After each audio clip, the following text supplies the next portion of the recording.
it's just Okay, having a moment. screen is paused. Okay, I don't like that.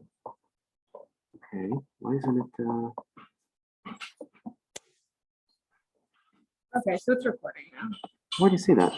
So it says stop recording, which implies that it would be recording. See, stop share. I see Or your like screen is under paused. more. The only option you have is stop recording. Oh, I see. Okay, Yeah. so it's by recording. Okay, Yeah. great. And then if you want to put this in presentation Yeah. mode, Okay, presentation mode. yeah. I lost presentation mode. You also have it at the top of the screen on the next to the title. There's like a Here? to the left. The left. Yeah, that one. That one? Yep. There we go. Okay, Yep. And good. then usually your screen share. Your screen, you are Okay. sharing screen. Okay, so that's good.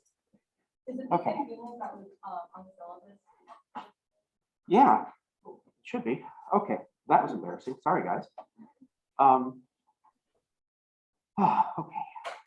How's everyone doing this morning? Okay. I'm going to send around a sign in. Okay.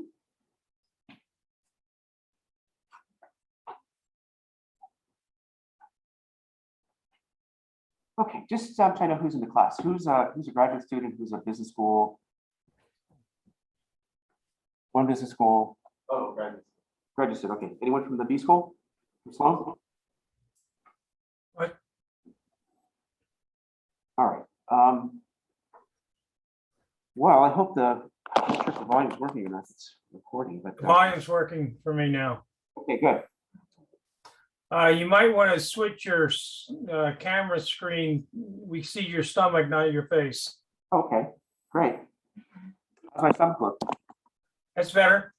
Why don't We can also see the screen sharing right now, but we actually can see your face too. we, Okay. this is Di. How's that? Yep, that looks fine. How's that? Is that Actually, you're off to the left. So if you move more towards the screen, there you're a little bit more and you're centered. There you go. You're centered now.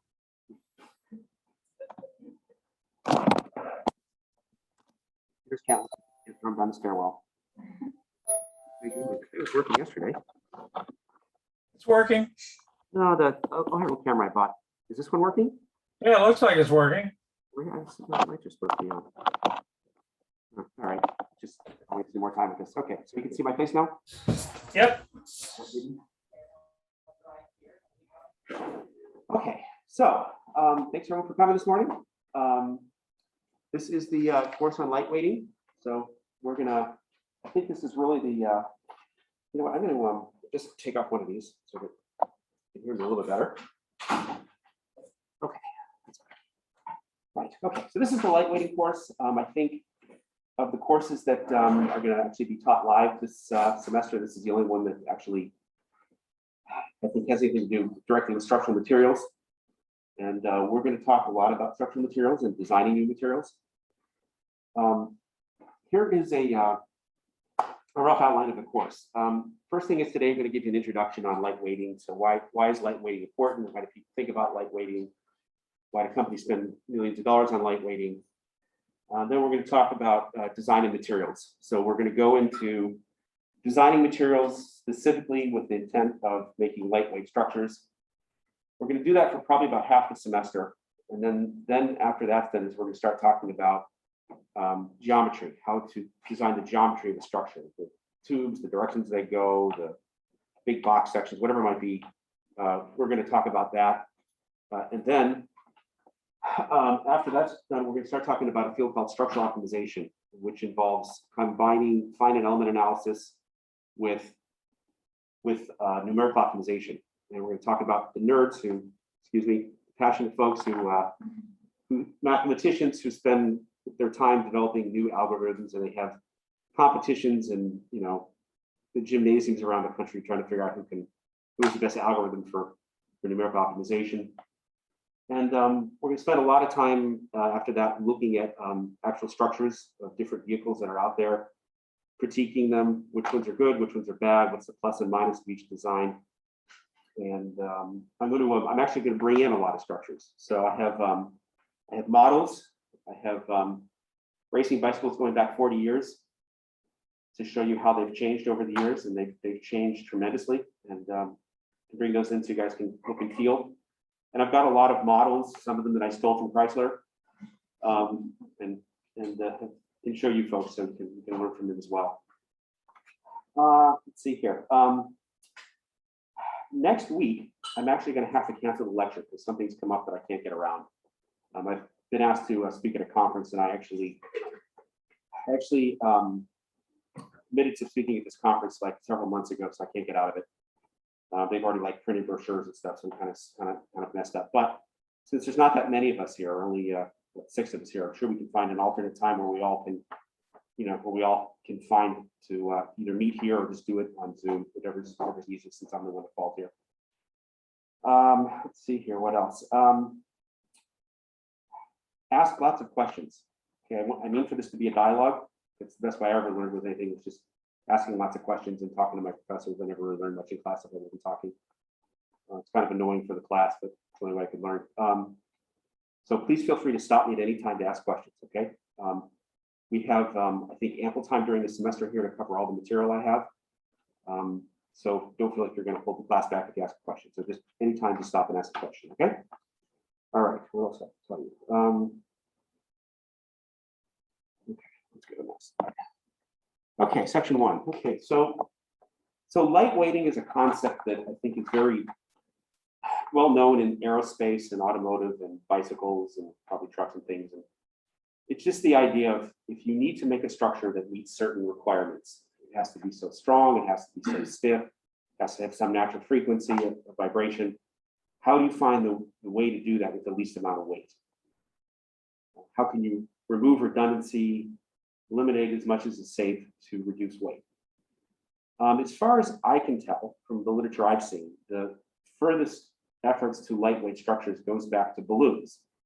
So I think in like the late 1800s, they started figuring out that if you stick hot air in a balloon, it'll start to go up, and they started attaching people to the bottom of it. And there was actually competitions back then to see who could go up the highest. And I think a lot of this may have actually taken place around Paris, France. And so that the competition became, how can we build a gondola? So that's sort of the cup on the bottom of the balloon that people sit in. How can we build that as light as possible? Because the weight was, proportional to how far it could go up. The lower it weighed, the further it could go up. So inversely proportional. Sorry. So the less the gondola weighed, the further you could go up. So this became a really important topic. This of course carried over into things like airplanes and cars and bicycles and motorcycles. Probably actually bicycles first, because they were around before cars. So I should point out that there's sort of what's called a compounding effect. So if you are able to take 100 pounds out of an engine, for example, or 50 pounds out of an engine, then you can make the body weigh less. When the body weighs less, you can make the suspension weigh less. When you make the suspension weigh less, the wheels can weigh less. There's sort of this downward spiral that you can use to reduce weight very, very dramatically. The opposite is true too, of course, right? If you start adding more weight in, it doesn't just go up linearly, it keeps going up. Well, I don't know if exponentially is the exact function, but it goes up quicker than linear when you start adding weight, because if you have put in a bigger engine, then you got to put a bigger cradle to support the engine, then you got to put bigger suspension in, bigger tires, bigger springs. It all sort of spirals upwards. And if you look at sports cars today, BMWs, Mercedes, whatever, Ferraris, they've really suffered from this. And whereas a Ferrari maybe weighed 2,000 pounds in the 1980s, today they're probably closing in on 4,000 pounds, because this whole thing just keeps spiraling up, and vehicles keep getting heavier and subsequently get a lot worse gas mileage. Below in these pictures here are just some examples of things that we're going to look at this semester. Some biomimetic information here. Bird bones are hollow. They're kind of like a closed cell foam, and they're very efficient in terms of weight and stiffness. And we'll talk about the sort of the physics about this a little more later, the solid mechanics about how do bird bones continue to be stiff enough yet lightweight. Here's a suspension component that was formed using a method called topology optimization. Then on the far, let's see here, that's your right. This is some work I did at Chrysler with a team I led long ago. We took about 15% out of the weight of a big ugly SUV. using topology optimization, and we'll discuss what that is later on in the semester, but various structural optimization tools, we were able to dramatically reduce the weight of this SUV here. Sure. In the third bullet point, you mentioned biomimicry and you Yeah. mentioned about the bird bones. Are there any other examples of like structures for biomimicry? Because I know of like plants, like the plants have like the foamy structure on the inside. Right. Are there any others? Yeah, the foam one is, I wouldn't say it's pervasive, but it's more common than I thought. Different trees, animals, whatever that have these things. It's really interesting. One of the methods that we're going to talk about is called, topology optimization or topometry optimization. And what this is these are tools that allow you to virtually, using finite element analysis to grow and shrink sections of different structures. And it's interesting because trees do the exact same thing. So a tree, if there's as the limbs grow, for example, the base of the limb starts to bulk up, it's bigger in diameter. It's sort of it is an organic process where the tree sort of knows the stress it's under, the parts of it, what stresses they're under, and it begins to grow itself actually. And there's a structural optimization tool called soft kill option. Okay, and that sounds weird, soft kill option, right? When I was at Mercedes, we were actually developing that tool, and we did experiment using that tool on car bodies, and it works just like the tree idea. If there's areas of the body that have high stress, the model would, the algorithm would increase sections, and then we could begin to see what does this thing look like under a variety of different loading conditions when you sort of let it form itself organically. So there's a lot of very interesting things in biomimetics. I don't know if you saw recently, there's an article on LinkedIn where they actually showed where there were actual gears. Some little bug or something had developed gears, literally looked like gears. I couldn't believe it. I mean, little teeth and little things interlocking and going like this. So I never thought that. I mean, apparently nature developed gears before we did. I was shocked to learn about that. I want to the last bullet point on compounding. When Yeah. you're designing, let's say you're doing system level design of a car and you're expecting to lightweight a component a certain amount, how do you, from system design, actually track that down to your small components, inspect the engine, inspect everything? You Right. don't know how much you're actually using. It's a tough question to answer, quite honestly. Because I think it changes dramatically based on car company. At a company at a Chrysler, maybe not specifically Chrysler, but a Chrysler, let's just say, what they'll do is that they'll sort of try to estimate it based on kind of gut feel and intuition at the beginning, and then they'll make prototypes and they'll test the heck out of them and see what breaks. At a place like Mercedes, where they're much more weight conscious because they have to be, because Europeans are more interested in gas mileage than Americans are because they have to pay so much for gasoline. They will start reducing sections to see when it breaks. So they'll actually spend the money to prototype more parts, whether virtually or physically, to see, can I really take that couple inches off here and see if it breaks? So that depends on the car company. So I can only really speak from those two data points. I imagine Honda has gone bananas with structural optimization. They've really been pioneer in the industry. I'm sure they do things like I'm describing too, where they'll tweak sections to see how far they can go down before they get a problem. So a lot of it does come down to trial and error, whether that's physically or virtual, can be either. Okay, next one. So lightweighting, why is it important? The lightweighting directly affects the fuel mileage that the vehicle is able to achieve, which then in turn affects how much greenhouse gases it's releasing into the atmosphere, which then, I believe, relates to climate change. The DoD says that for every 10% weight reduction, you can improve fuel mileage by 6 to 8%. That's what they claim. I don't know if I believe that, because I think it depends where you're driving. I'll explain that in a minute. There are other ways to get better fuel mileage. Obviously, there's different powertrains, and these are, in the past maybe 10 years, these have become very popular, which is a good thing. There's hybrid powertrains, battery powered cars. Thank you, Elon Musk, my hero. There's fuel cells. Daimler, Mercedes spent billions of dollars on fuel cell cars. They assume the future was hydrogen. Maybe it is, maybe it's not, but they spent a lot of money on fuel cells. So is Toyota. Toyota recently came out in the press and said they don't think that the electric cars are the solution. They think that the fuel cell cars are the future. we'll see what happens. So there's all kinds of different ways to reduce weight, and the fact is some of them are more effective than others. I should say that when we talk about light weighting and fuel mileage, it really mainly affects sort of slow driving, traffic in the city, maybe a little bit of suburban traffic. When you get on the highway, you're traveling at 55, 60, 70, 80 miles an hour. Aerodynamics plays a much bigger role in the fuel mileage of the vehicle than does the weight. Okay, even if you're going uphill at that kind of speed, the fuel mileage really becomes dominated by aero. So you know, these big block cars that Chrysler made, and you know, kinds of crazy stuff. There wasn't a lot of focus there on aero. Companies like Mercedes, they go crazy with aero. They bought their own wind canal, and they sculpt the bottom of the car, and they put all these fairings on, and they even shrink the rear seat to get better aero, the width of the rear seat. So that's, you know, there's all kinds of things that are done to reduce aero or to improve aero, because the car companies know that ultimately this is what really, you know, for a lot of customers who drive on the freeway a lot, the Autobahn, this is what really affects mileage.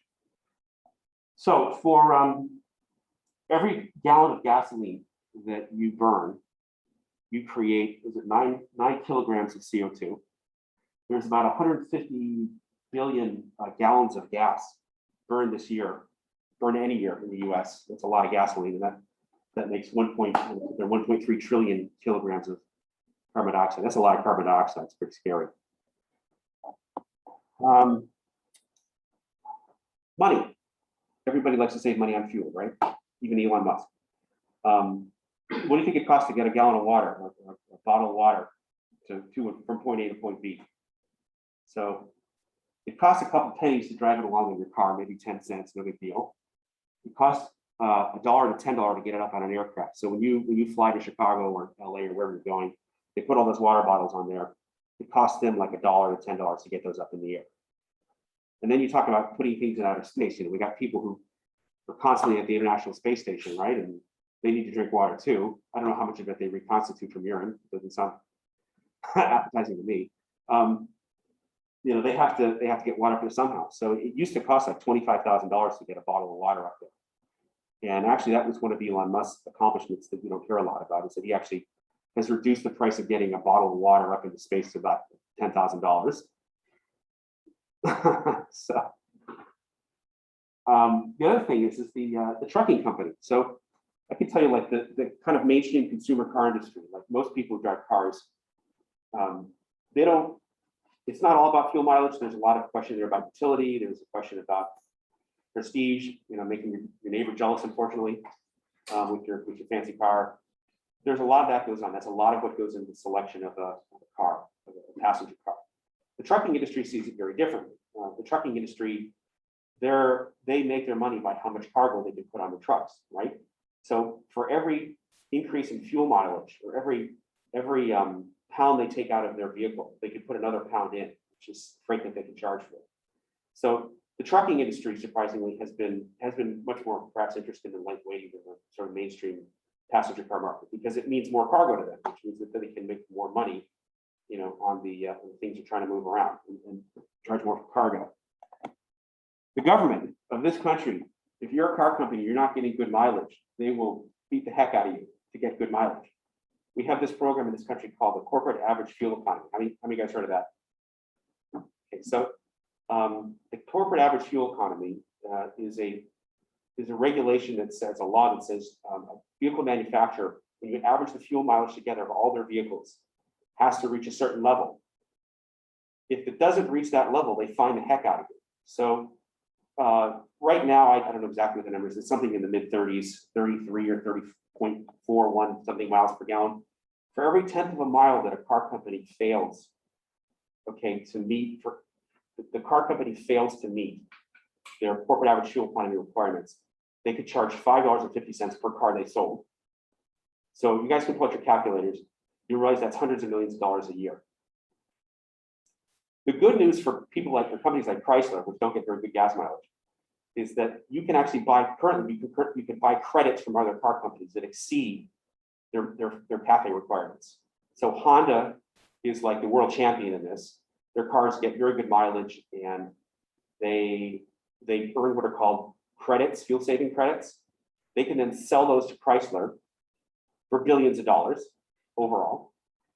I don't know this for a fact, but I suspect that Tesla does not make money on cars. Seriously, Tesla earns lots of these CAFE credits because they're electric. They then sell those credits to everybody else except for Honda and maybe Subaru. So Chrysler's a big customer of Tesla's. They have to buy a lot of credits from Tesla. I'm sure Ford does too. I'm sure General Motors, a lot of these companies are buying them. It has gotten to be such a valuable commodity, these gasoline credits, that there's actually an options market for it now. So just like there's investors who try to determine what's going to happen to the price of wheat next year or next season or whatever, or copper or corn or soybeans. There's people who speculate those sort of things. Now there are similar markets for CAFE credits. What's your name? Kristan. Kristan? Yes. Okay. Kristan. Unrelated to the lightweighting at all. Yeah. Do you anticipate that they'll get rid of that type transfer? So that's a good question. I recently participated in a hearing with the EPA, the Environmental Protection Agency. They're about to publish a rule of their own about emissions, right? Greenhouse gas emissions. And they've published it as what's called a notice for proposed rulemaking. Okay, and they had recently had a town hall where they invited anybody in who's interested to speak their opinion on is this fair? Is this allotment for greenhouse gases? Is that fair? And I was surprised. There was a lot of people who showed up, and almost every one of them was pro higher stringency, so less emissions into the atmosphere. And I would say about 1 in 5 of the people that testified at this hearing mentioned exactly what you're talking about, saying that the car companies were gaming the game, right? They were gaming the system. They were finding loopholes so their cars didn't have to get very good fuel mileage. And the one they mentioned that was the worst offender was the credit trading. So a lot of these people asked for that to happen. And so this has obviously become a topic among multiple agencies within the government about CAFE trading, about trading credit. So I suspect, and I don't have any exact knowledge, I'm just sort of speculating here, that there probably will be some in the near future, maybe in the next couple of years, there will be some clampdown on those credit tradings. And I don't know what that does for Tesla, quite honestly. So you guys watch the news. I mean, President Biden is very passionate about electric vehicles and making sure that all the vehicles in the fleet are electric, or 50% of them are electric by 2030. And so if you penalize the profit-making ability of your biggest electric car maker, Tesla, I don't know how you manage that. If you're going to penalize them so they can't stay in business because they can't make money trading credits, I don't know. There's a lot of moving pieces here, and it's really hard to figure out what's the optimum. But we have mathematicians down the hall who have numeric optimization stuff. They can figure that out. But it's a good question. I think there will be a clampdown. And like I said, I'm just speculating. Not really. Kristan, right? Kristan. Okay. Okay. I was wondering how long that this policy's been in place, because I know GM made a decision, I think it was 2 years ago, to Yeah. shut down all their small car plants. Ford did too, yeah. So is that with this in mind, or did this, this came afterwards? Right. So this happened as a result of the gas or the oil embargoes of the 70s. So that's when this program began. I think 73, don't hold me to that, but I think it was 1973. It's the car companies are really in a difficult situation because, quite honestly, the majority of their clientele want bigger vehicles, and the government wants people to have smaller vehicles that are electric to save fuel and greenhouse emissions and all that.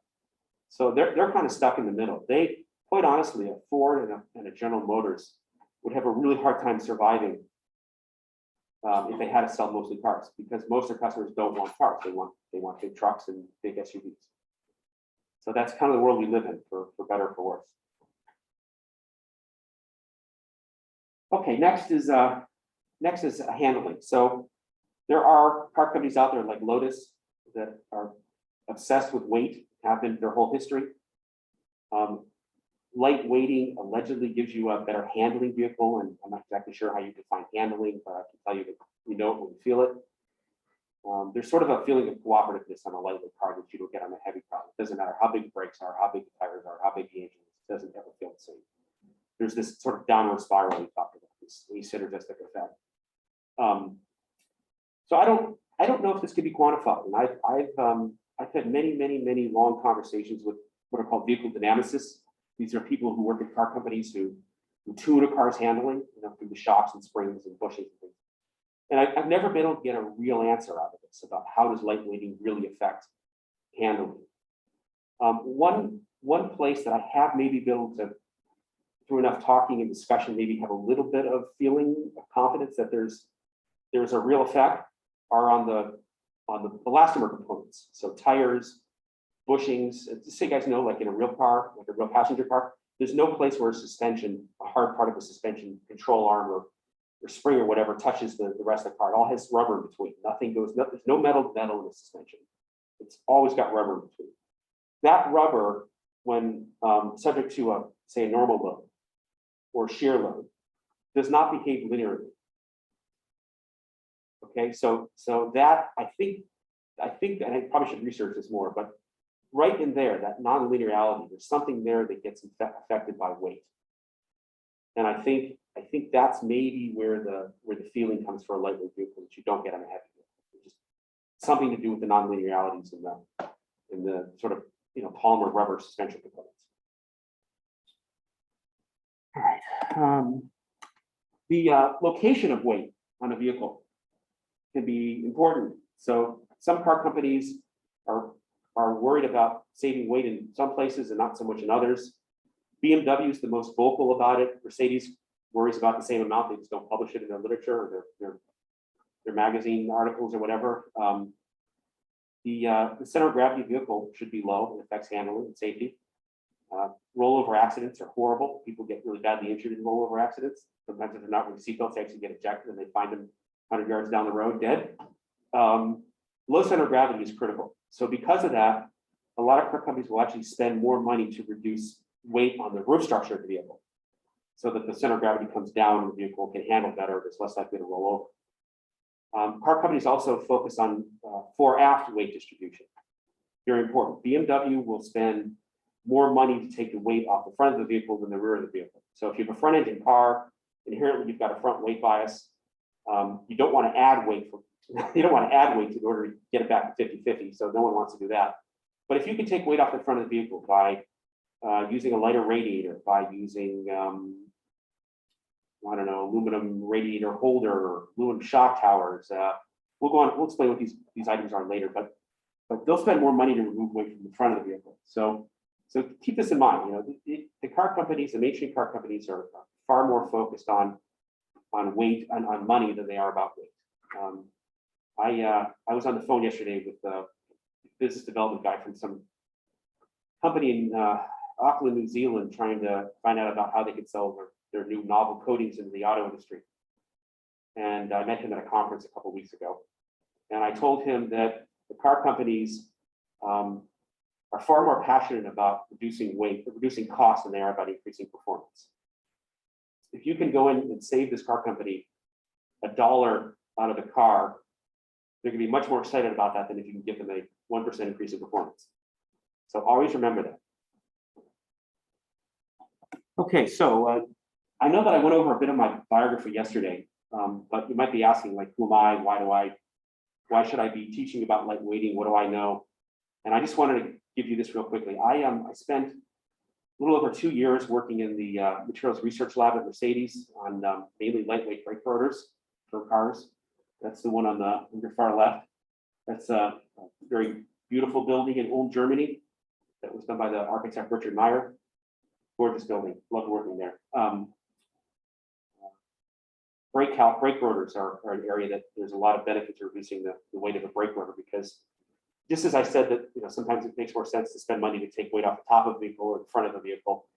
Parts that are rotating, it's critical to take weight off of those as well, because not only do you have to accelerate them along with the vehicle, so translate, which actually have to spin them and accelerate them radially. So reducing the weight of a brake rotor is something that a lot of companies pay for.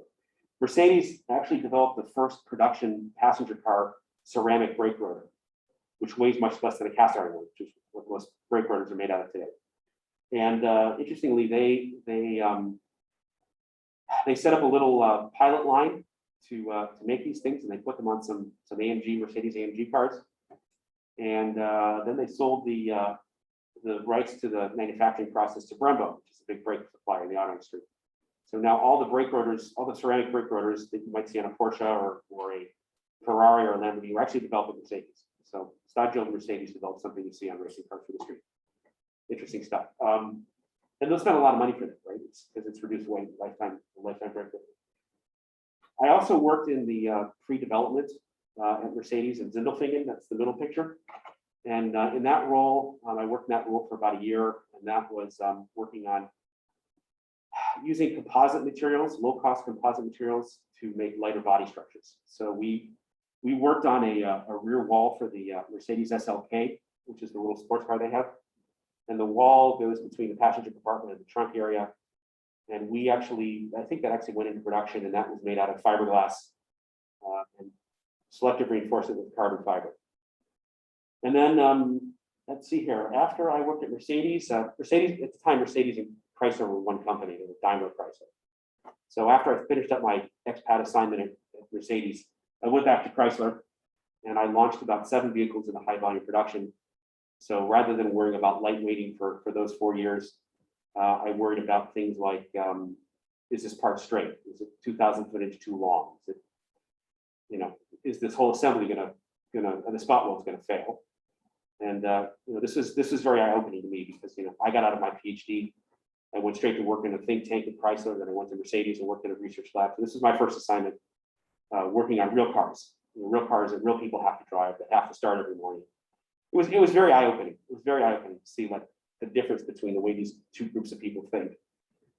There's not necessarily that much, at least at Chrysler, there wasn't a lot of thinking about lightweighting and sort of that production level. But the main thing they worried about is when we assemble this thing, how can we get it straight? How can we make sure that each of the mounting points for the instrument panel or the door handle or the gasoline tank, like the spout, like how can we make sure all those are in the right place so we put this thing together, there's no problems. There's problems that cost money, so they want to make sure all goes together quickly, easily.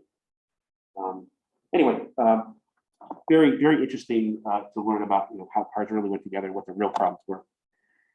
So I want to give you a little teaser here of some of the structures that we're going to talk about this semester. These are, and well, not just talk about, but like explain why are these structures significant? What did these engineers do right that made these structures structurally efficient? There's a lot to learn here from looking at other people's designs, right? One of my heroes, race car heroes, is a guy named Carroll Smith. Of course, he's no longer with us. He wrote a couple of books called Engineer. One of them was called Engineer to Win. There was another called Tune to Win. Anyway, he always used to say it's always cheapest to learn from somebody else's mistakes. He's right. It's always cheapest to learn from somebody else's mistakes. So it's very instructive, I think, to look at other structures and learn as much as you can from them, and then apply that to your own design. So on the upper left there is the sort of tub for the Lotus Elise. This is actually very interesting. And in my next lecture, we're going to start off and talk about this structure for a second. This is made out of aluminum extrusions. I think they're 6,000 series aluminum structures, or sorry, extrusions. They're actually glued together rather than welded together. And the decision to glue these structural members together saved them hundreds of pounds off this vehicle, opposed to welding. We'll talk about that in the next lecture. In the center there, that sort of diamond shape, that is the back end of a Carrera GT. And that is the first time, we'll talk about this later, but space frame versus monocoque design. Carbon fiber that's used on racing cars and really, really high-end sports cars. Carbon fiber monocoque. This is the first time that any companies try to sort of emulate what we call space frame using carbon fiber. So I find this a very significant structure. On the right are some composite control arms and from a front suspension and a ceramic brake rotor. The two pieces in the middle, or sorry, the one on the far left there, that's a suspension off an Acura NSX. That was one of the first suspension components that was made using topology optimization, kind of a neat design. In the center, just for fun, these are the pedals from a Lotus Elise. These are extruded in a big long piece and then cut up like bread, and then used on the 3 different pedals. And then finally on the right here, that is the first high volume carbon fiber body structure to go in a passenger car. That's a BMW i3. So it's interesting. When I first started working at Chrysler, I was given a study to figure out light weighting strategies for car bodies. And I worked on this for about a year. And I interviewed anyone I could get anyone whose attention I could get at the company. I would interview them and talk to them about light weighting. And I went to the steel industry, and I went to the aluminum industry, and I went to the composites people, and I talked to all these people for about a year. And then I wrote a big report. The head of body materials at Chrysler said to me, there will never, ever be a production car made out of carbon fiber, because even if the material was free, the processing, the manufacturing process is too expensive to actually make a production volume car body. It'll never happen, he said. Never happen. I don't know if he's still alive. He may not be, but there you go. So I won't mention his name, but if I would love to put this in his face and say, there you go. You said it was impossible. Here it is. And BMW, BMW jumped through hoops for decades to make this car. And very few people know about this, I think, outside the car industry. They went so far as to set up their own pyrolyzation line to make carbon fiber at the lowest price. They put it in Washington State near the Washington River so they could get free electricity or low-cost electricity for generating heat to pyrolyze the fibers. They worked on this as far as, I remember when I was at Mercedes, they were working on this, and then the car didn't come out until 2013. So incredible effort over many, many years. Skateboards. Here is a skateboard where the trucks, I believe, are made by Desktop Metal. You guys know Desktop Metal? It's an MIT spinoff. It's one of Chris Schutt's companies. Professor Schutt, sorry. Yeah, so these trucks were designed using topology optimization. And when the company started up, they actually asked me to come by and chat with them about topology optimization, and I did. And one of the engineers over there, who's one of the founders of the very early, employee number 5 or something, he and I had a long discussion about topology optimization, and then he actually printed those trucks out. So interesting stuff. Tennis rackets. So tennis rackets, like bicycle frames, I believe are the most highly structurally optimized consumer product there is. This is a carbon fiber tennis racket.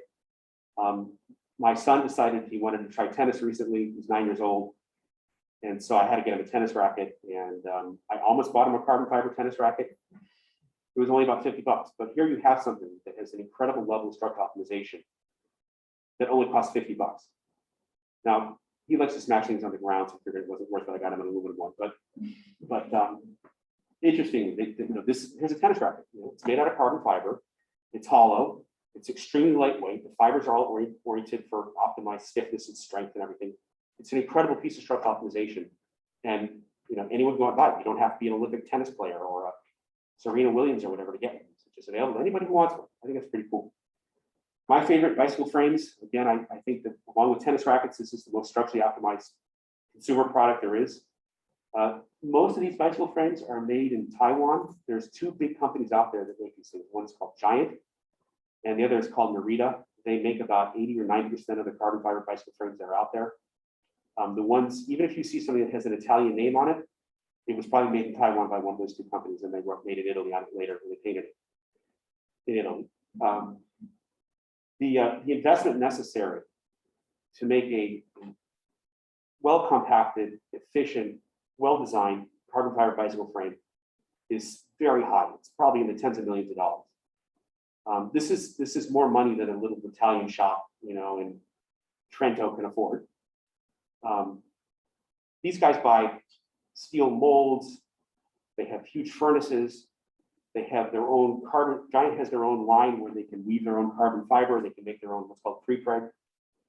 All that investment was only possible, I think, by a company that had a lot of money from selling lots and lots of mass volume bicycles, right? That's not really, if you're some small shop in Belgium making 400 bicycle frames a year, you're not going to have enough capital to do this.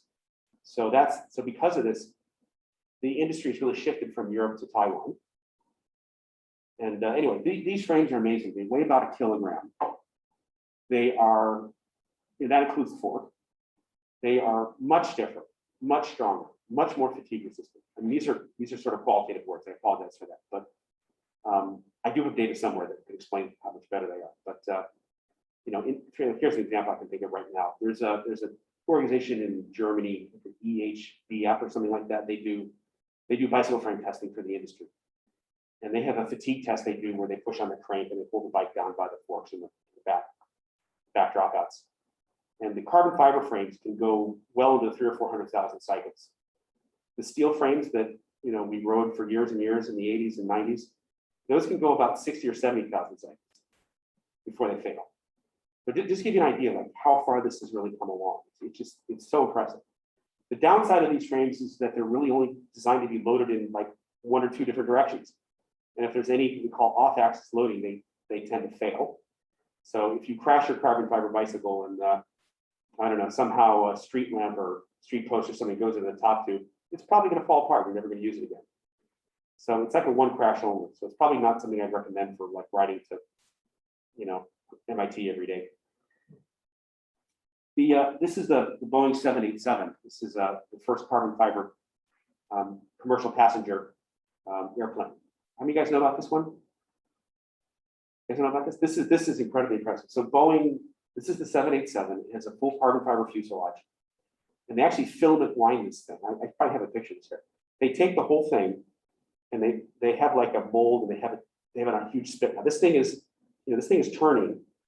This thing is the size. This is the size of an airplane, guys. And they have a carbon fiber supply of fiber, okay, coming off a spool, and they wind this thing around to make the fuselage of a whole airplane. Think about that for a second.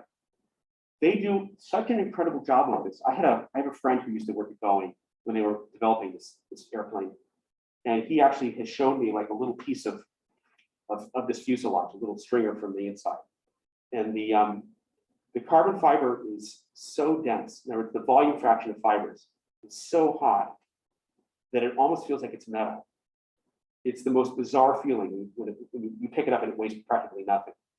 The carbon fibers are so like, if you were to make a carbon fiber thing in one of these maker labs downstairs here, maybe you could get 40% volume fraction of carbon fiber. Okay. A pretty good like race car shop or something, or I don't know, maybe tennis racket bicycle manufacturer, maybe they can get like 60 or 70 volume fraction percent. These things are up around like 80. So it's incredible how much fiber they're able to get, into a volume. With so little adhesive. So the advantage of doing this is that the carbon fibers are obviously very stiff, and the epoxy or plastic polymer matrix they're in isn't that stiff. So if you can maximize the number of fibers, you get a much stronger, stiffer structure at lower weight. Anyway, that's pretty amazing stuff. This is bike number 1 here. What number is that? 11, sorry. This is actually a steel bicycle. This bicycle is, I don't know if they're still making it, but it was made by it's called ThyssenKrupp. It's a big steel manufacturer. It's a big, huge national German steel company called ThyssenKrupp. And they decided, I guess, that they had lost, and I'll talk about this in a few slides, they had lost their market in the pro bicycle scene. And so they decided to try to fix that problem, and they built this bike, which is built very differently than conventional steel bicycles. They make this frame by taking dual phase steel, they stamp them, and then they laser weld them together in 2 halves.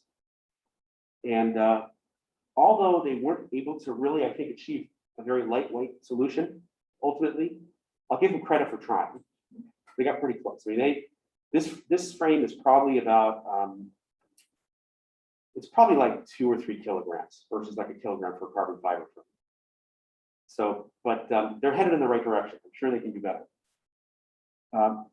Structural optimization doesn't just apply to vehicles.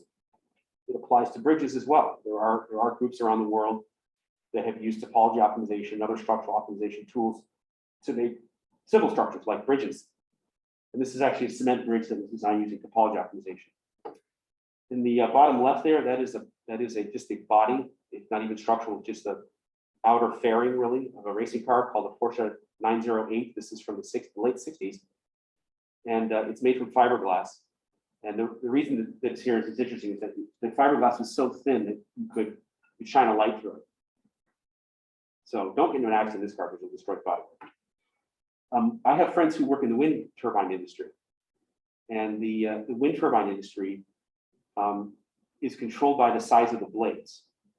Okay, so the longer you can get these blades, the more efficiency, electrical efficiency, or energy, wind efficiency, conversion efficiency you can get in a wind turbine. Right? And this is only talking offshore. They don't put big turbines like this on land. You know, the length of these turbine blades here are probably more. They're probably more than a football field, like significantly more than a football field. It's like 3 of those turning around. It's pretty amazing. They're trying to go longer. They're currently made out of fiberglass. That's kind of the state of the art. They're trying to go to carbon fiber now, but it's obviously very expensive. So they're looking for ways where they can use the carbon fiber like spice, put it only where you need it and a little bit. And that's the game that they're playing right now, trying to figure out how to go longer and longer and longer for more conversion efficiency without having things that fail. And you know, it has to be stiff. Well, I don't know if you've seen some of these videos on YouTube where wind turbines destroy themselves. The fiber, in a big storm, if the blades can't feather themselves and get themselves out of the wind path, basically. I don't know if you know this, but the blades on a wind turbine actually turn, and in a bad storm, they'll actually feather themselves so that they're more perpendicular or more parallel to the wind flow, so that there's not as much loading on them. But sometimes those mechanisms fail, and they get stuck in a position where they're not parallel to the flow. And what happens is they strain, you know, in the direction of the wind. They come around and they smack the tower and they explode. So this is a reason that wind turbine blades need to be stiffer and stiffer, because you can't go longer, because you get more displacement, right? Because they're longer in the direction parallel to the wind flow. So by making them out of carbon fiber, this enables even longer blades. And that's this is an example of this is probably from Vestas or something like that. Okay, last slide I'm going to leave you with here. This the purpose of this slide is to impress upon you guys how far the structural optimization field has come in the past 30, 40 years. On the left here, on your left, is a picture from the 1985 Tour de France. The people who won that race that year rode a bicycle frame that was made out of steel. The steel was called Reynolds 753, made by a British company, and it was a chrome moly steel. Okay, so it had a little bit of chrome, a little bit of moly, and these materials are strengthened through precipitation hardening and transformation hardening. We'll talk about that in the next lectures. And they're welded, they're brazed together. Okay, so these tubes are heat treated, which means that they're brought up to about 800 degrees, solution treated, they're quenched, and then they're brought back up to some intermediate temperature, 300 or 400 or 500 degrees Celsius, and they're held there to temper them. Okay, we'll talk about heat treating in the lecture coming up. But so these frames are then because they're heat treated, and you have to join these to other tubes. They can't get the tubes real hot, or else they'll lose the heat treat and they will become weak. So they use what's called silver solder. So they use a little bit of silver solder that has a very low melting temperature. They get a guy there who's really, really, really good with a tiny little acetylene blowtorch, and then they very carefully put these things together. Okay, they melt the silver, and the capillary action sucks it into the lug structure, and then it's a good sound joint. You know, these frames probably weigh, how much do they weigh? About 2 kilograms. Okay, so they weighed about 2 kilograms. They were steel. This bike was all pretty much metal. Everything's aluminum or steel. Tires are obviously rubber, but pretty much everything else is aluminum or steel. Okay, these bikes in a good day weighed 21 pounds. Okay, so if you were an Olympian and you could get a custom bike made for yourself by the masters of the world in making bicycle frames, if you're an Olympian, maybe you get down to 19 pounds. This is in the 80s.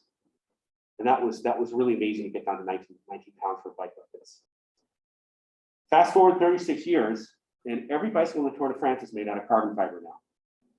And they weigh less than a kilogram or less with a fork. Okay, and the bikes weigh 6.8 kilograms. That's the minimum. The sanctioning body of the Tour de France, UCI, they have a minimum. Bikes can't be below 6.8 kilograms. Sorry for mixing units. So these bikes are oftentimes ballasted actually to get back up to the racing weight. the minimum weight. But anyway, it just amazes me. These bikes are stiffer, more fatigue resistant, stronger.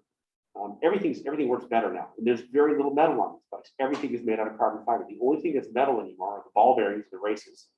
Sometimes those are ceramic, and the chain and the chain rings and the rear cluster, the gears, the cassettes, those are metal. But everything else in this is basically fiber reinforced plastic. So it would barely set off the metal detector.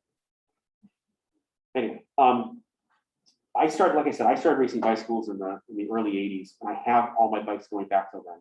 I saved them all. And it's really interesting to look at how they've changed. And like I said, how little metal there is on bikes now. So sometime during the semester, I'll bring some of them in and take a look at how they're made, kind of see some of these structural optimization, lightweighting strategies and tactics to see how they actually work out in real life. Anyway, so that's it. That's all I have for you guys today.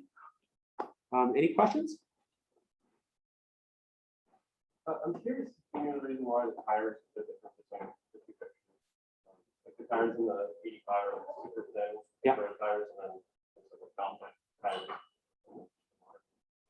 Well, they're not quite modern. They're not quite mountain bike tires, but the high-end racing tires back in the day were maybe 21 millimeters wide. Okay, now they're going up closer to 28 millimeters. And the reason for that is that for some, I don't understand the aerodynamics very well, but when you combine the wider tires with the deep section rims that they have now, you can see like how these are pretty deep. This is all done for aero. These are all like some type of specially optimized aero shape. When you go from this, which had like a tiny little 13 millimeter little rim, to this, which might be like 50 millimeters, and you combine that with a wider tire, you get better aero. And also there's a comfort thing. The wider tires are more comfortable. That's no question about that, especially around Boston here. So that's why they do that. Okay, Don, can you tell the class that there is no class tomorrow? There will be a class on a recitation on Monday, and I'll send an email around talking about topics. Okay, so guys, no class tomorrow, no class next Thursday. No class next Tuesday. No, next week for me. I got a conference I got to be at next week. Oh, okay, fine. I'm gonna have to do a makeup lecture. No class this Friday, class Monday, class Wednesday next week. Okay, Tom, Professor Eager will send out an email about when the next classes are, but I'll send an email to you guys with some options for makeup lectures. Cool.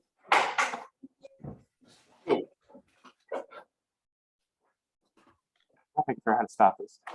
Cool. Thank you.